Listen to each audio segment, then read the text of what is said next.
I needed to find something that would give me motivation again. I didn't feel motivated to do what I was doing. And I have to say here that I know there are women that the household, their family, and raising their children fulfills them and make them feel amazing. And I really support that. But for me, that was not enough. I needed to have more. I needed to have more expanded, life and content of life.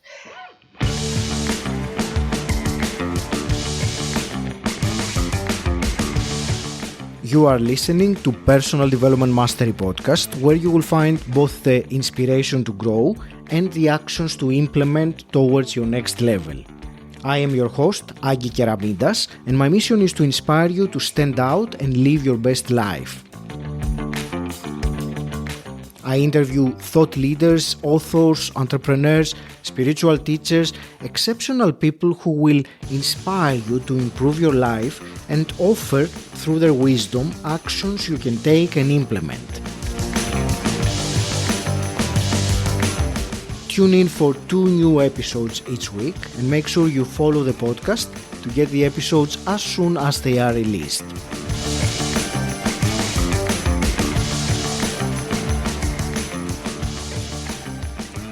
In today's show, I am delighted to speak with Zoe Ri. Zoe, you are a certified life and mind body nutrition coach working with women who desire to live an empowered, fulfilling and joyful life. You are a native of Greece and you currently live in Amsterdam, having experienced the ups and downs of expat life and raising a family in 2 different foreign countries. You are one of the co-authors of the book Tap Into Your Power, 21 Lessons to Help Women Conquer Their Fear and Reinvent Themselves, which reached number 3 on Amazon. And you are passionate about exploring different cultures, acquiring new knowledge, and relaxing under the Greek sun when you're there. Zoe, welcome to the show. It's a pleasure to speak with you today. Oh, I'm thrilled to be here, Agis, because we finally make it after so many attempts, and it's good to see you in general. It took us a while to actually manifest this, but that's great. And I will say straight away, I actually want to say 2 things. One is because both of us are Greek, and most of the conversations we had in the past, and I will explain in a moment how we know each other, but most of the conversations we've had were in Greek, so sometimes we will call each other with their Greek name and sometimes with our English version of the name. So that's funny. Sometimes Zoe, other times Zoe. And I'll briefly mention how, because we've known each other now for over 2 years, we were parts of the knowledge brokers, that movement with Tony Robbins and Dean Graziosi. So just share with me one moment from that period, and then we will bring the conversation more to the present. But I think it's important because we've known each other for a while now. Right. First of all, I want to say that although we have never met in person, I feel I know you. I feel we have talked about issues that sometimes I don't even talk with people that I know in person. So I feel we're connected. And that's one of the things that always inspire me, how you can connect with people without meeting them in person. So yes, we met 2.5 years ago through Knowledge Business Blueprint. And for me, that was a phase that I was transforming. I wanted to find my place, my niche that we say, but it was not exactly that. I just wanted to find my place as a coach, as a person that wanted to support others. And I was looking for like-minded people that we could connect, mastermind, and inspire each other. And I immediately spotted you, not only because you were Greek, but because I liked the way you were, I liked your energy and the way you were speaking, you were talking. So I contacted you. and the rest is history. And it is indeed, and it's so much that has happened this last 2 years, the COVID included, but Right. so many things have changed and evolved. And you said about not having met in person, and I realize that more and more nowadays with this digital age, that we have the ability to connect as human beings. Even if we are thousands of kilometers or miles apart, we can still connect and feel many, not all of the aspects that you have in a face-to-face, interaction, but many more than we would think a few years back, and that's Right. probably something that has changed very much over the years.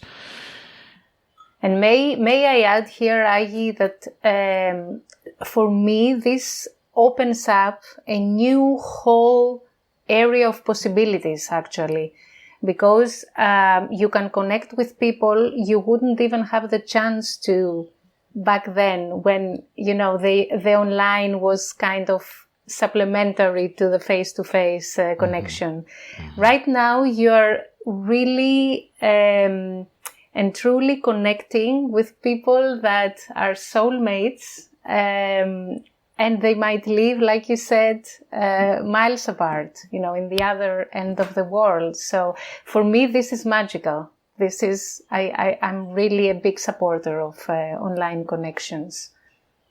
Me too, and it completely obliterates geographical barriers and things like that we were much more used to before. So,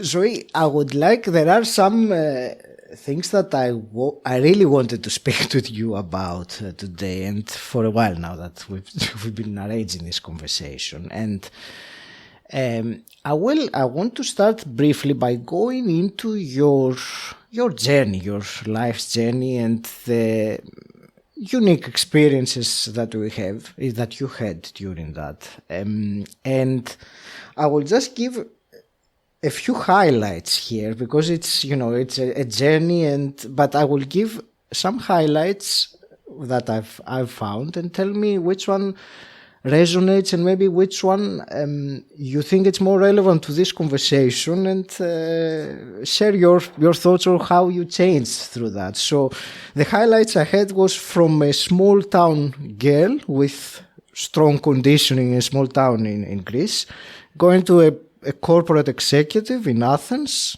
going then to a trailing spouse and stay-at-home mom in Germany first and then the Netherlands, and then now to a business owner with international clients. So many transformations there. Right. I would let it to you to pick the one that resonates more and share some elements of it with me, please. Sure. I will pick the one that was more, let's say, pivotal for my life, and which sparked, let's say, the change or the transformation that started within me. So, exactly as you said, I was raised in a small town in Greece. So the life I have right now was never as an option in my mind back then. I'm very grateful for that, by the way. So the point I choose is when I moved from Greece to Germany. So there was a whole set of changes that happened back then. I had the job of my dreams. I was saying that I was the communications and fundraising director in Greenpeace, Greece. It was a job I loved. I was very passionate about, so I had to quit in order to move. My second change was that I was a new mom. I had a daughter who was 10 months old back then. And you know very well that in Greece, children are raised collectively. You have your village to raise your child. So I was always thinking that that's the way I would raise my girl. I was totally inexperienced. I didn't know actually what to do. So I was always depending on my mom, my friends, my mother-in-law and everything. But I had to leave my environment and then go to Germany, where I couldn't speak the language. I didn't know anyone. Sorry to interrupt, just to make a clarification here for someone who's listening. So you went to Germany because your husband had a job there and you followed him. Yeah. So I think that's important also to note. Yeah, that was a very conscious decision, and it was taken before the Greek economic crisis. So we just wanted an adventure. And my husband back then wanted to open up his horizons and try something out of Greece. So, of course, that's why I love this term trailing spouse, because you're going with your spouse wherever he or she goes.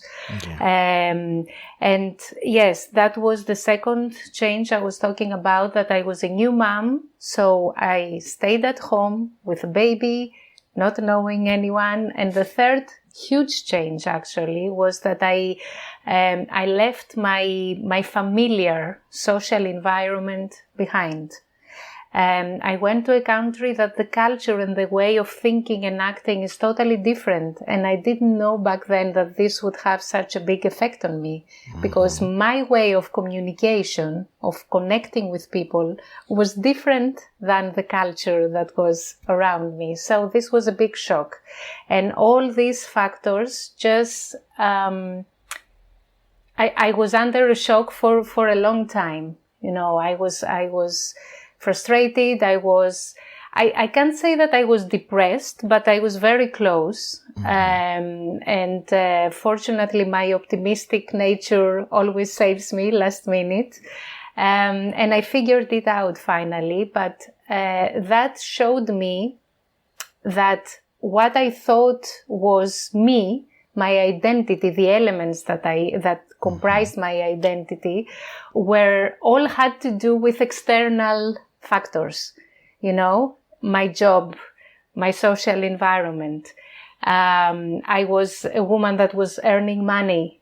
You know, I had my own, let's say, financial presence. So all this collapsed, didn't exist anymore. And I was struggling to find who I am. And that's what started the process of digging inside after I got over the shock. So that, I would like to highlight that, this phase. I think it's very important, and the topic of identity is certainly something that I want to go into more detail with you. There was something you said also about the social environment that you were used to, and you went to something that was completely different and you couldn't connect to people. So you had this transitional period which you figured it out, as you said, eventually. Yeah. Was there any big turning point during that period that made you start thinking things, or what you said earlier, from the outside things to the inside things? Where there's a point where something clicked? Well, I would say that it was more like a gradual process. Yes. At least back then, it was just getting over my, let's say, my frustration and get out there and start connecting. Because for me, connection is very important. It's a vital element of my life. At the same time, of course, I was learning German. And my perfectionism back then didn't let me speak until I was really structured. I had a good accent. And that's when I started. It was 1.5 years after Just saying. So in between, of course, I was trying to find the expat communities that I could communicate in English. It was not that easy. And then I started speaking German. I started connecting. My daughter was at a creche, so I started getting to know other moms, and it was a gradual process of just adjusting to the new situation, to the stay-at-home mom situation. Then I started volunteering, also offering my fundraising skills to NGOs, so this also gave me a sense of doing something for me. And then many years passed by until, like you said, something clicked. My second daughter came and we moved here to the Netherlands. And then, if I may very quickly describe, one day I remember I just woke up, I got out of my bed and I say, okay, today I can't keep doing what I have been doing the last years. Tidying up the house, going to the supermarket for shopping, have lunch with the parents, and then go back, take care of my children, and my day was over. I don't undervalue all these things, and this was a big part of making me feel comfortable. But for me, it was not enough anymore. I just couldn't feel I could go on like that. So that was the turning point. And from then on, everything started shifting and changing. And we can talk about that maybe later. But that's what happened. It's reminded me the way you were describing it, when you rediscover a purpose. I'm not saying discover, or maybe adjust your path to go to something new that comes up. And it is very interesting to hear. Of course, I have heard your story before, but these aspects now that you're sharing are very intriguing in terms of the... One day, as you said, I woke up and I said, I don't want to do that anymore. And I can relate to how a feeling like this feels, but I think many people can as well, because it's more like also a bodily thing rather than just a thought in our mind. Do you want to share a bit more about that, how it felt that moment you said no more and not again? Yeah.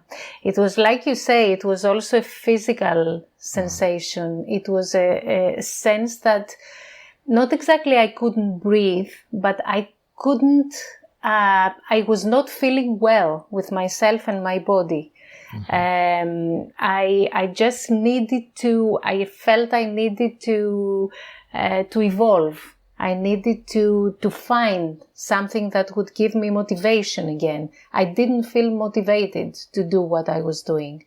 And I have to say here that I know there are women that the household, their family, and raising their children fulfills them and make them feel amazing.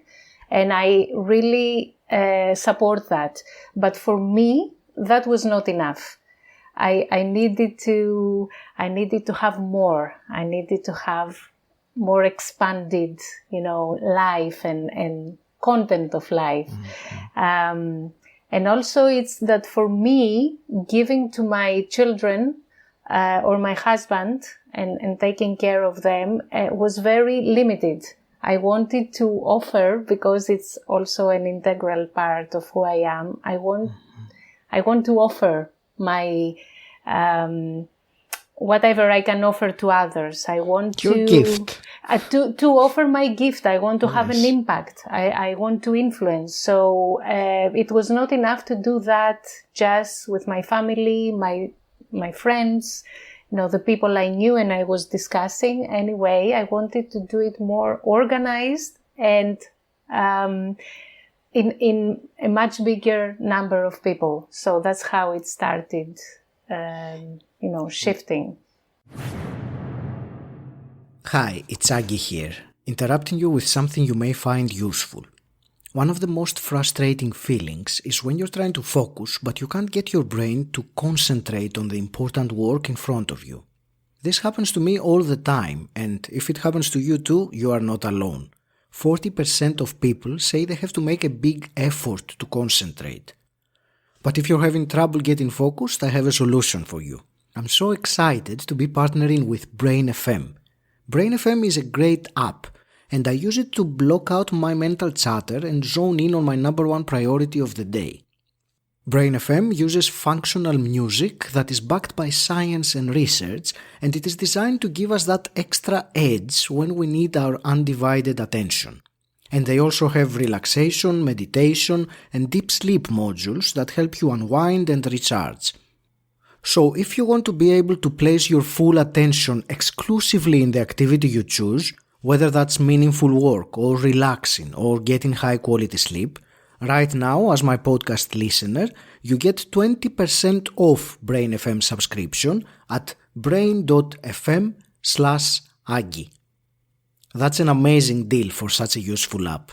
Thousands of people have given 5-star reviews to Brain FM. Find out why? brain.fm/Aggie. You said, and that's something I want to ask you, that you realized that you didn't feel motivated anymore to do the life that you were doing, and then you took the decision and the steps to changing. My question is, that there are many other women in particular, since that's our topic today, that do not have the motivation, but yet they do remain in this situation. So what do you think the difference is between these people and what happened to you? That's a very good question, actually. I think that for me, I will talk about myself. For me, it was that I just saw the future. I said in 1, 2, 3 years, if I do what I do right now, I won't be able to stand myself. It was so intense, for me. And that's something that maybe could motivate other people to just look into the future. See what you want your life to be in some years. If you see that what you're doing right now with some small tweaks can keep on, functioning for you like that, fine. But if you see that, no, in 2 years, I want something different. I want something more. I want something bigger. Then you have to reverse engineer and see what you want there, and then see how you can start going towards that. So I think that's a question that always can be a motivation, an extra motivation for someone. If they feel that, where I am right now is not satisfactory, I'm not good with where I am. And I also want to give another small, not advice, because I don't like to give advice and I don't like to take advice, but I want, it's one of the core beliefs of me personally and my work also. But I would like to share what I'm doing with myself and my clients and the people I know, is just to be very clear. If you don't know what you want to do, be very clear on what you don't want right now. What makes you feel uncomfortable? What you want to get rid of? And if you become very clear on that, then you can turn it around, pivot it, and replace it with something with exactly the opposite. And that will show you what you want. So that's a process that I am quite often doing, and it really helps.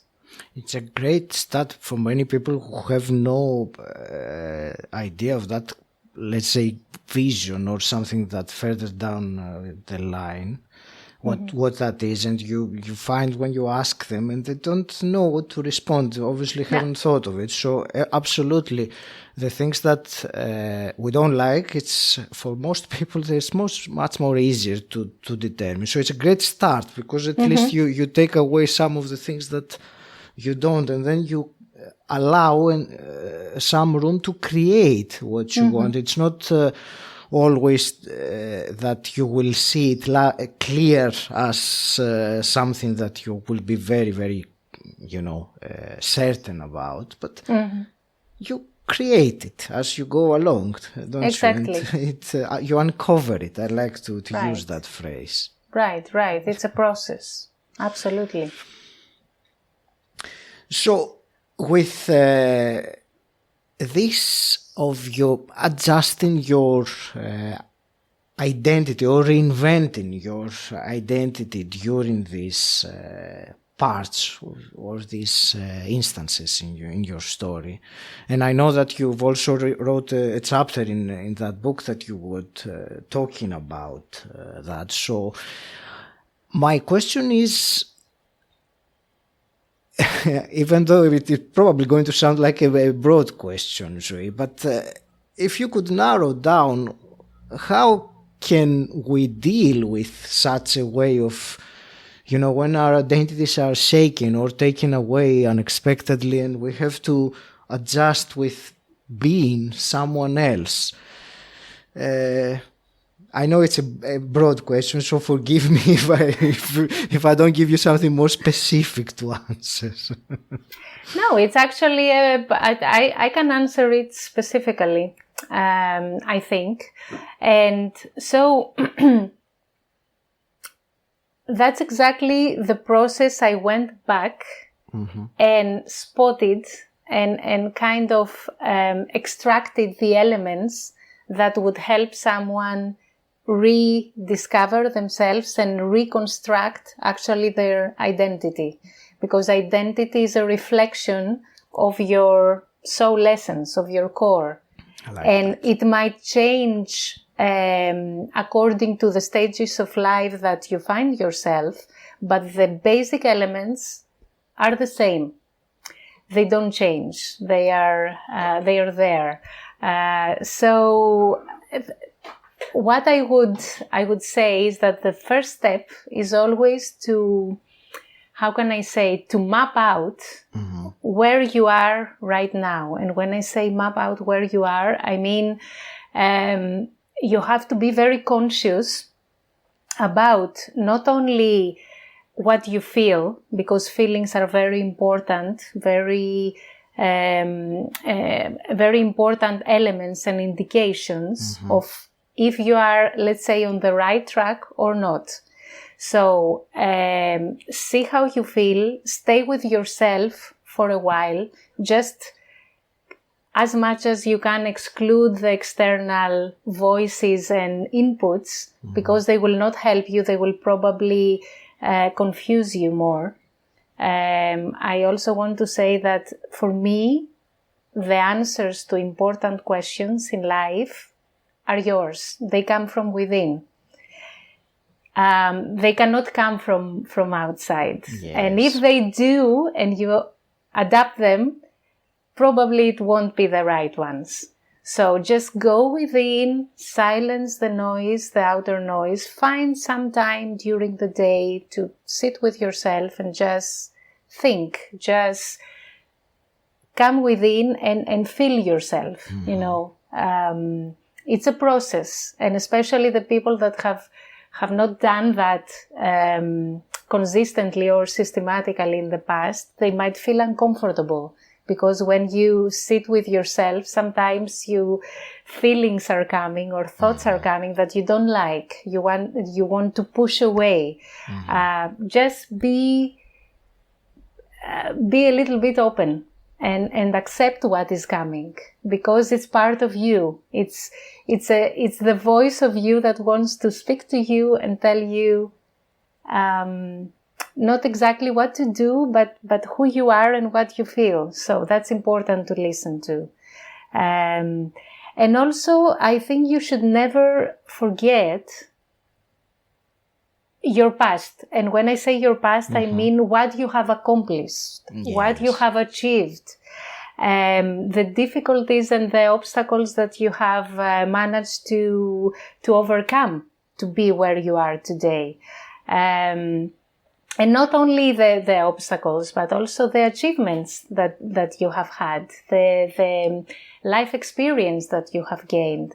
So for me, one very, very beautiful and very enjoyable tool is always journaling. Mm-hmm. You know, I just take my journal. I have more than 12, as you very well know, for different topics, because journaling was one of my main tools that brought me here today. I like to write. Some people like to maybe record their thoughts. So you can use whatever makes you feel comfortable, but just take your thoughts out of your mind and put them down to paper or to your phone, wherever, your computer. Because then when you read them again or you listen to them again, it's like listening to yourself, like reading your mind.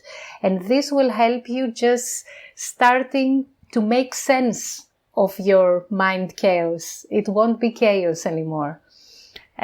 So just see where you are today and then start the process of seeing how you can move forward. What I shared before, it's actually a process that I learned in my coaching certification, and it's called clarity through contrast. Mm-hmm. And you get a piece of paper, you separate it in half, and then you have the contrast on one side and the clarity on the other side. Mm-hmm. So you map down the things that you don't like right now, that you don't want in your life. And then literally with a pen, you strike them out. And on the opposite side, on the clarity, you write what you want instead, based on what you don't want, what you want instead.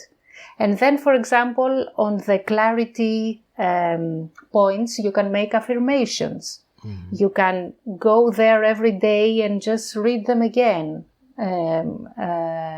visit them again. And 100% things will come out. You will start being more clear.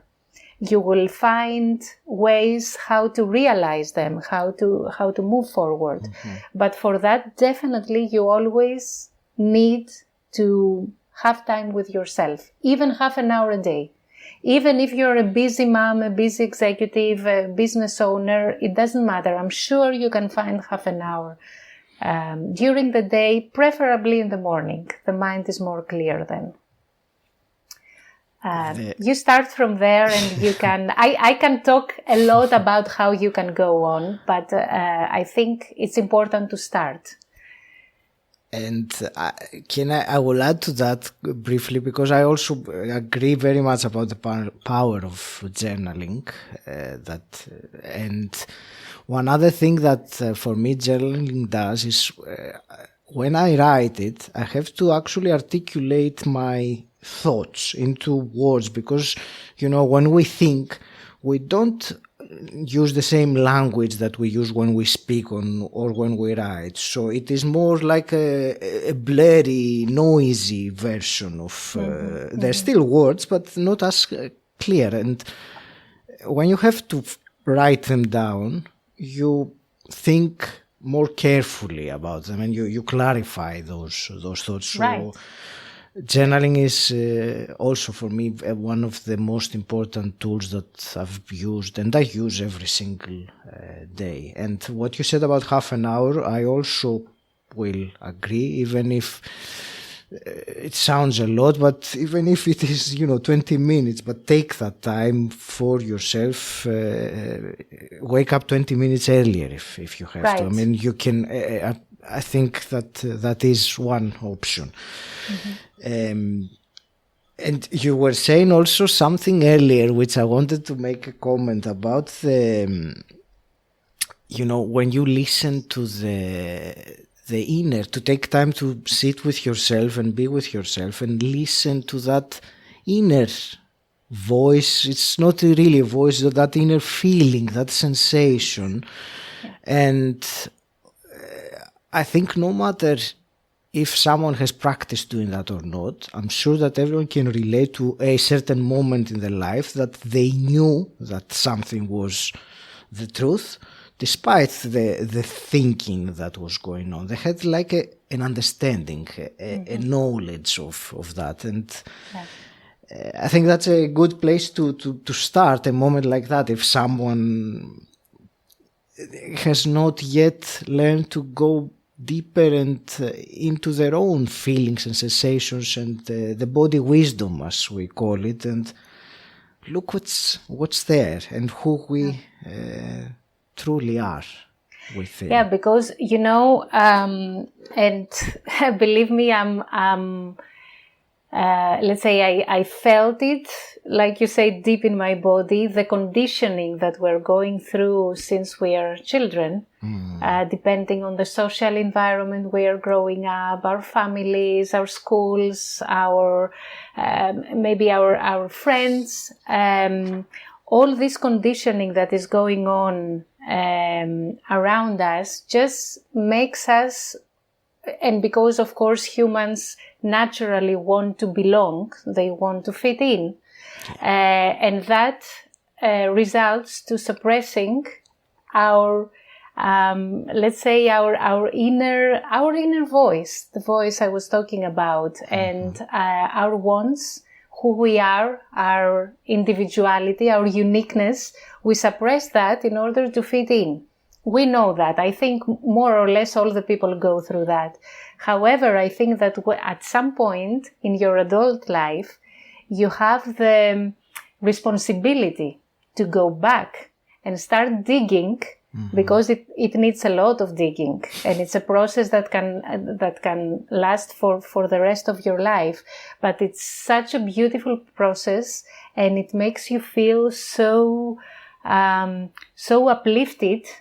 From time to time, it makes you feel maybe sad, because you see who you are and what you're doing now is not resonating at all with who you are. But it's then in your hands to bring who you are out and start living like that. Maybe go back to your childhood and see what did you like doing when you were a child? What lighted you up? What made you feel happy? What you were doing for hours and hours without stopping? Sometimes this is for some reason suppressed or forgotten. And then, we are adults, conditioned adults. We go to school, we study at the university, we do a job that we think we wanted. And then we have children, we get married, we do all the things that society kind of tells us. And then we don't really know why we don't feel well. We don't feel well because, we followed the blueprint that was handed to us. And I think if you go back and see the blueprint that you had when you came here, it's a big revelation. And I want here to say that sometimes in my masterminds or in my clients, people don't remember their childhood. It's always something that makes me feel surprised, let's say. Some people have suppressed even the memories because it was kind of traumatic, that they couldn't express themselves, I guess, and they had to do something that didn't resonate with them, but because they were children, they couldn't resist, or they didn't know any different way. So even if it's painful sometimes, I think going back and just taking the nice things, the things that made us happy, and bringing them in today and seeing, maybe that's something that it's never too late to start. The digging is a really big process, but I think it's worth doing that. Thank you. I will reiterate that as well, because I think it's a beautiful piece of advice, or you said you don't like the word advice, the beautiful actionable item for someone to take and think and bring back what made you happy when you were a child, bring it back. And sometimes I think, and I will add my own perspective on that, you will be surprised on what might turn up as a result of it. Zoe, I would also like to ask you some quick fire questions to start wrapping this conversation up. And the first one I always ask is, what does personal development mean to you? Well, personal development for me means what I said before, digging deep inside. That's where it all starts. Whatever you learn, you hear, the course that you will do, the degree that you will have, or whatever else, I don't think it can replace finding who you really are and anchoring that and using that as a base to do whatever else. So personal development for me is self-consciousness, self-awareness. Γνώθεις αυτόν. I'm using the Greek word, the know thyself, which is the deepest, I think the deepest phrase of wisdom. I agree completely. And let me ask you a hypothetical question. So if you could go back in time and meet your 18-year-old self, what's one piece of advice you would give her? Oh, that's easy for me. Follow your heart, my dear. Don't question yourself all the time. You have it. You know everything. You have everything you need to do what you want. Just stop questioning yourself. Fantastic. And emerging from this conversation we had, so if you were to give to the listener one actionable item, I know we've already gave quite a few, but if you were to give one more, not necessarily a new one, but which one would you share? Yeah. So for me, the process of growing as a person, as a human, has two parallel, let's say, processes, and that's what I would like to share. The first one is what I talked about many times, self-digging, finding who you are. The second one is, as you do that, just try to translate that at something that makes you happy and has an impact on others, because I think deep satisfaction comes from offering your gifts to other people. So see how who you are can be translated in what you can do in your life, professionally wise, socially wise, romantically. It doesn't matter. Just translate that on something that you share with other people. That's beautiful, Zoe. Thank you very much. It's amazing when we contribute our own personal gift, our superpower to the world. That's, I think, the best for the world, certainly the best for us as well, and the fulfillment we feel is immense. Exactly. Can you tell us also about what's the best place for people to connect with you and find out more about you? And also a few words about the work you do with the mastermind with women, if you want to share that as well. Yes, of course. Of course, I would love to share. So they can find me on my website, which is my name, 𝗁𝗶𝗂𝘀.com. And then I am active in social media, mainly Facebook and Instagram, but I also have a LinkedIn account. And then, the book I co-authored with 20 more women recently, and I'm very proud of. We actually share our own stories and some tips on how we overcame difficult situations in our lives and how we regained our power. So this is a resource that if someone is interested can find on Amazon. And then what I do right now, I'm in a phase of life and of business because I have my own business. I call it Delicious Life. And that's because I think that life should be delicious no matter what, should be enjoyable, should be pleasurable, and you should do the things that really satisfy you and make you happy. And by the way, life is my name in Greek, Zoe. So I like this kind of combination. So through Delicious Life Coaching, I offer one-to-one coaching to women and some men, but I mainly work with the feminine energy. And I love to support them in their journey of finding who they are and how they can use their gifts to create a life they love. And I'm a very big supporter of masterminds, because through masterminds I have developed, and then I started creating and offering my own masterminds. And what is happening there is magic, literally. I was recently reading again Napoleon Hill's Think and Grow Rich, and I was saying how the power of the mastermind, which is actually a new mind created, which is much more powerful than the sum of individual minds. So right now I have a mastermind, or how you can find your soul essence and translate that to a business, personal business you love. It's a Greek-speaking one, but in May I'm going to start an English-speaking one for women that are interested to bring up their uniqueness, their special gifts, and infuse that to their business, so their business can be an extension of who they are.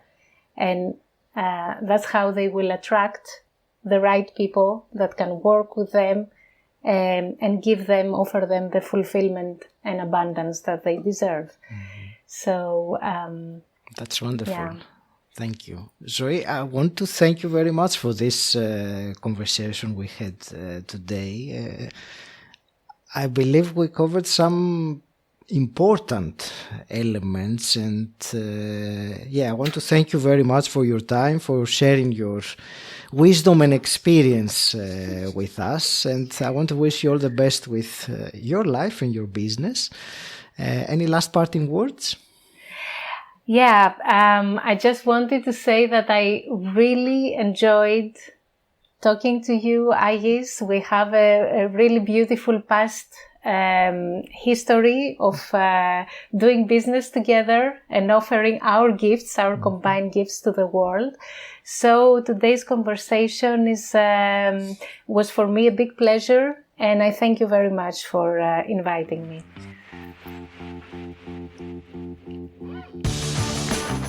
I hope you enjoyed listening and that you got a huge amount of value from today's episode. If you have, please share this episode with someone who you think will benefit from it. If you want to know more about what I do, visit my website 𝗷𝗲𝘃𝗆𝗄𝗏. And until next time, stand out, don't fit in,